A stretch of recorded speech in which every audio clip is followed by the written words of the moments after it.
I'm by names of Lumiza Megan, contestant number 32 in Miss Rwanda 2019. I chose the question, how would you use social media platforms to promote and implement your project? So the right question for me is, how would I use social media platforms to promote and implement my project?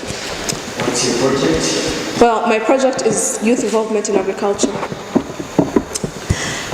This being something that the youth is not fully belonging to nowadays, it would be really hard to involve the youth in agriculture without the use of social media.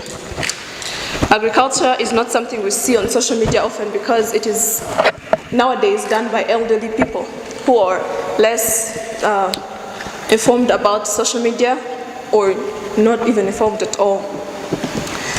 And social media has become the new meeting place. It receives more people than bars.